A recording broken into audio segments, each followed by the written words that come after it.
I'm going to take the shade curtains down now because all these plants have set and they're starting to run pretty good. We got all 6 curtains folded up and put between the cinder block holes. And let me show you what it looks like now.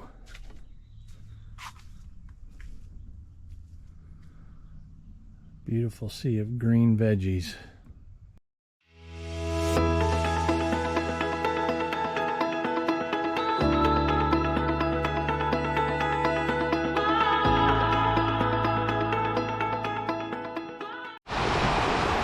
We got a rainy, dreary day today. It's a little cooler, obviously, because it's raining.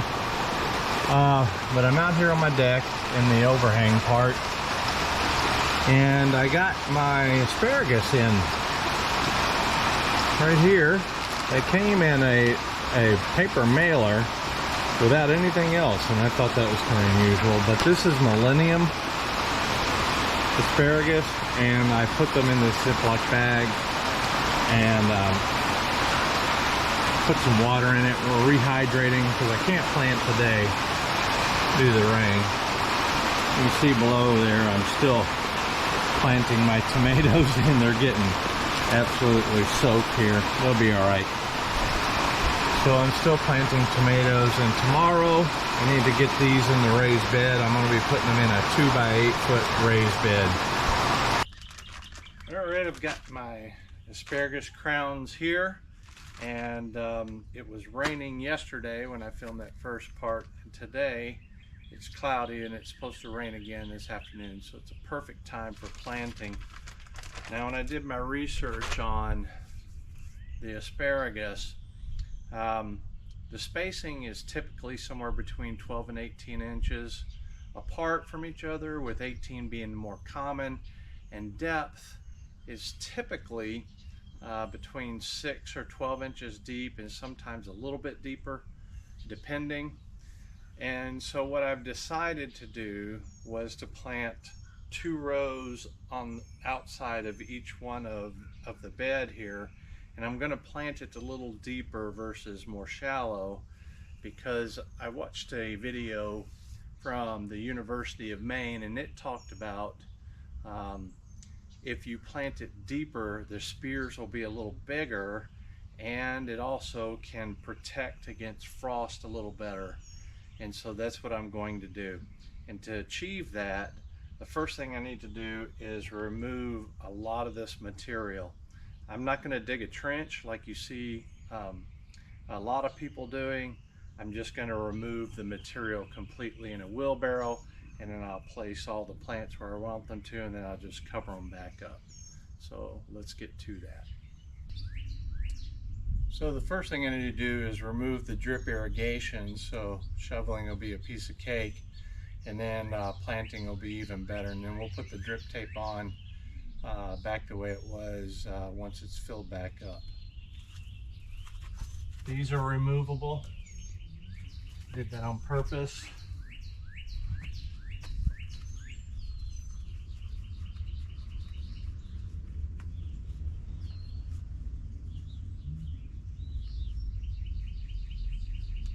Got a little rubber O-ring in it. Anyway, I made it removable so that I can service them each bed as needed.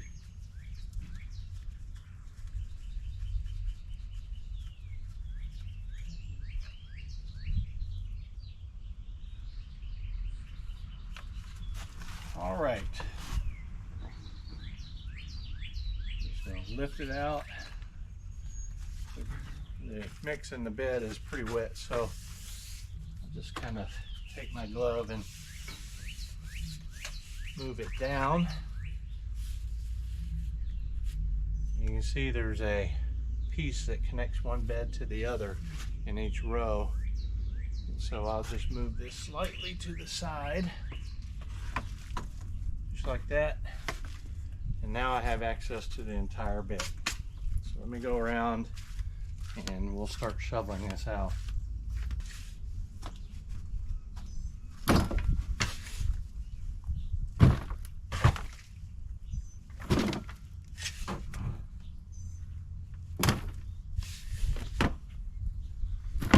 these beds have a crossbar in them here and here, so I need to be a little careful not to damage those. I don't know that I could really damage them much.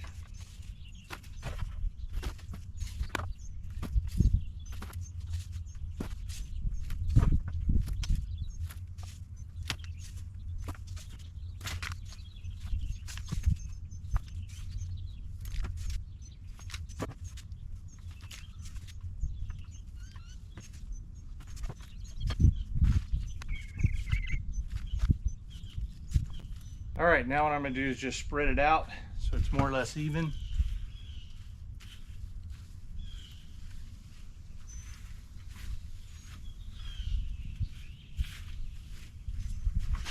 Working in raised beds is so easy compared to a regular garden because the soil's not compacted. It's higher up off the ground.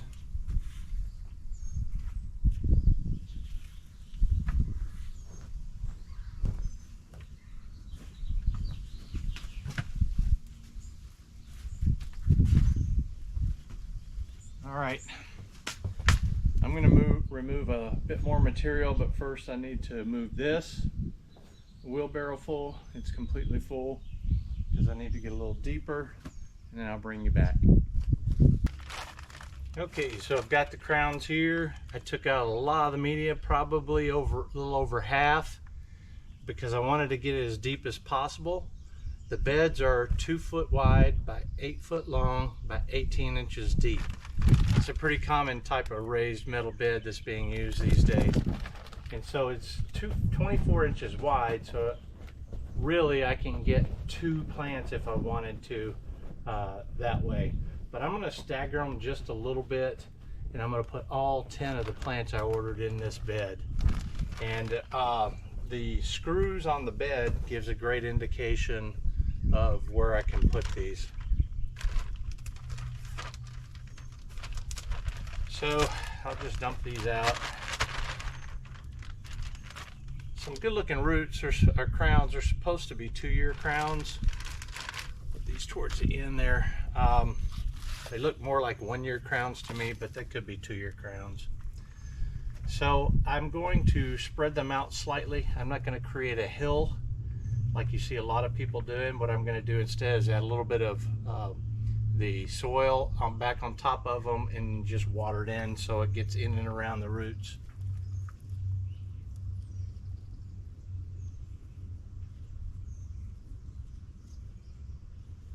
So my thoughts are to just absolutely pack this bed with asparagus in pretty close to recommended spacing so that it'll generate a lot of food for us every year. Now with asparagus, as probably most of you know, the first year, this year, you don't harvest any. Next year, I'm not going to harvest any. Some people say in the second year that you could harvest some, but in the third year, that's when you harvest for about a month, and then the fourth year you can harvest 2 months. And so I'm going to just kind of monitor the crowns and how they behave. And then during the winter time, it does get into the teens here, sometimes into the single digits, but it's rare. And so I'll have to create a cover, cut them back and create a cover for it so that they don't freeze. Although asparagus is pretty hardy, they can take a freeze pretty good.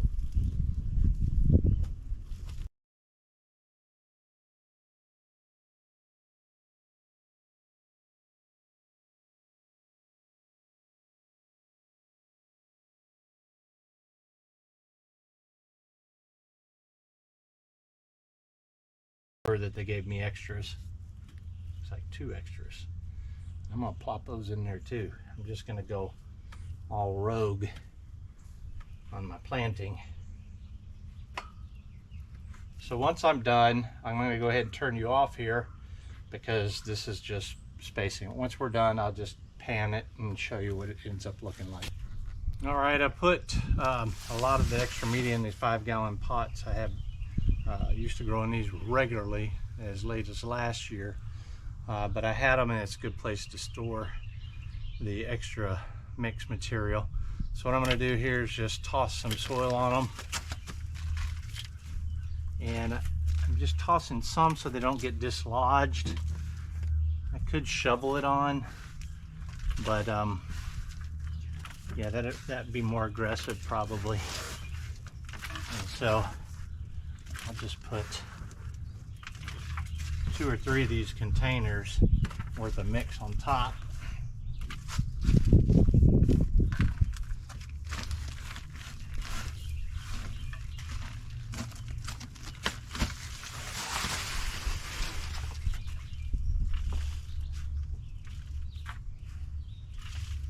Kind of lock them in their existing place.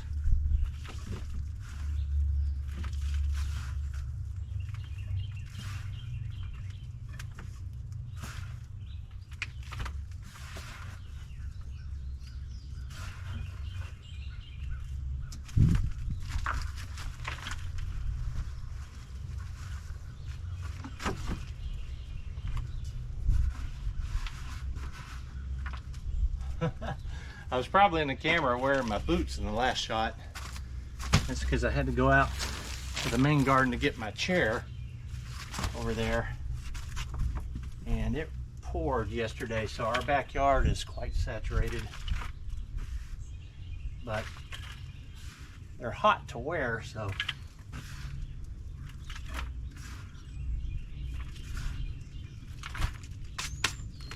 So I don't keep them on that long. I just forgot about it. All right.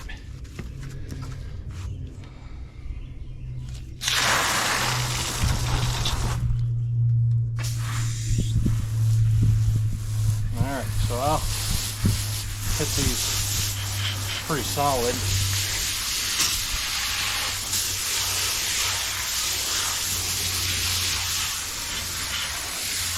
With a small level of mix on top. You can see right there, for example, and uncovered the crown. And all I'm doing here is getting the mix underneath the crown and around the roots and all that regularly, so it doesn't have to settle over a longer period of time. The rest, when I throw on here, will be loose. It'll settle automatically with time, gravity, rain, and so I won't have to worry about it. It'll also give the crowns a little easier shot at getting out of the ground because it'll be looser after this.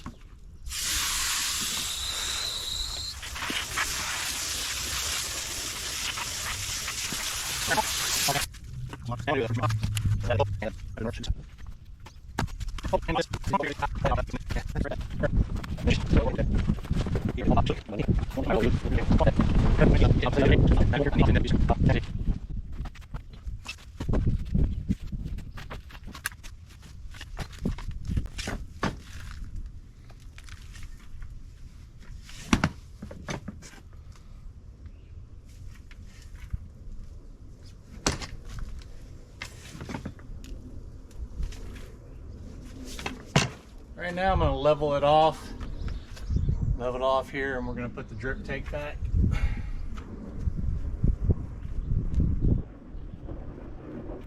It's a root from a grape. It used to be over here.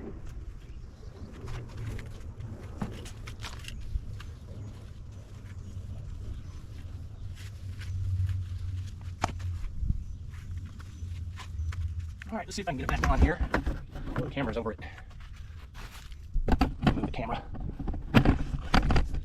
Make sure it's still visible. Yeah. Okay.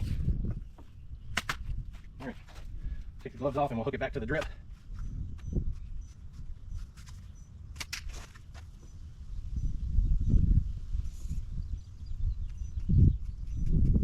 Whoop. I forgot this piece of nylon rope here.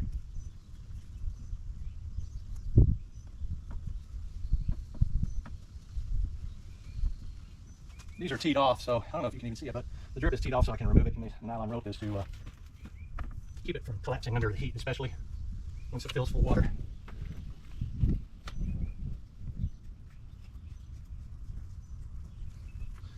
All right, the drip is back in place more or less.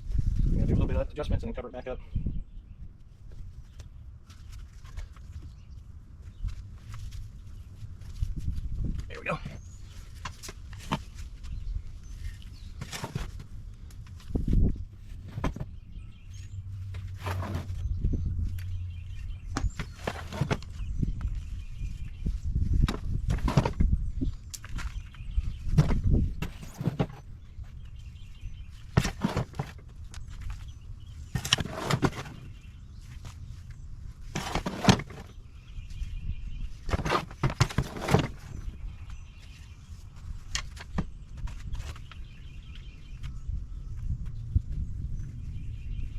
I said, we'll leave this loose.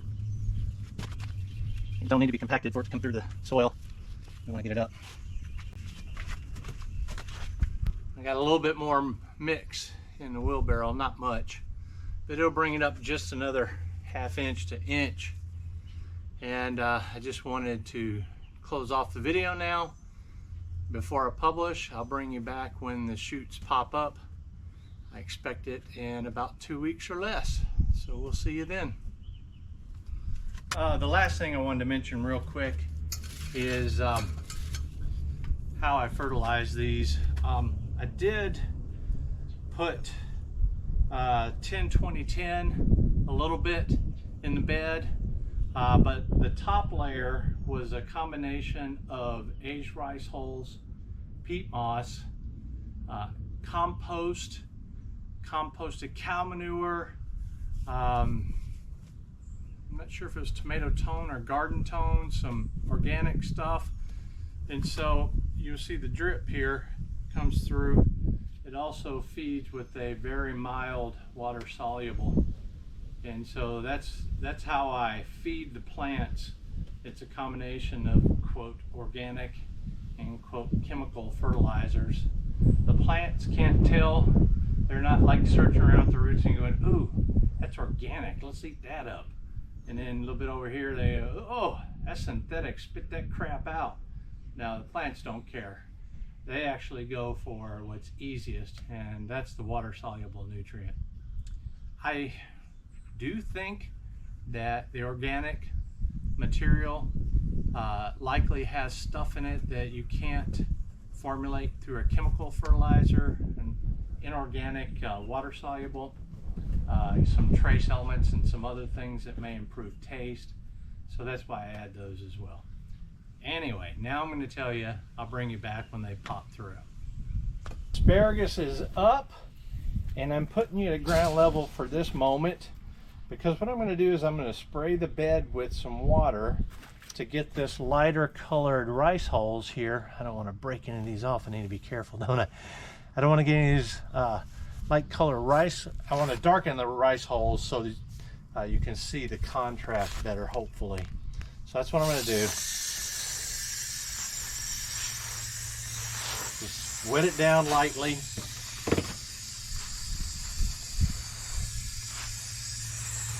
And then we'll take a look at it a little closer.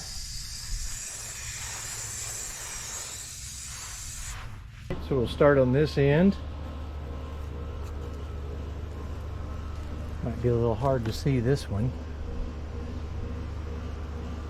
but I think I got pretty good coverage. I mean, I'm definitely not an asparagus expert at all, and everything I'm doing now is based on an adaptation of stuff I've seen in videos and even probably read a little bit.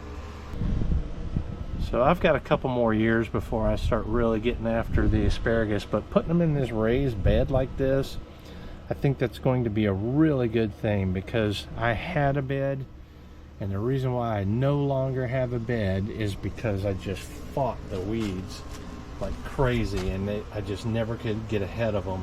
It was a pain in the backside. So yeah, pretty much every spot, maybe right in here a little bit is missing some. Hopefully those will come up, but it looks like I'm going to get a good stand eventually, because most of the crowns I put in there seem to have put up a tiny asparagus sprout, shoot, whatever you want to call it, that is turning into ferns now. So that's it for this video, and until the next one, we're going to give you an update on the ferns, which will be just a little bit in the future. We'll see you in the next video.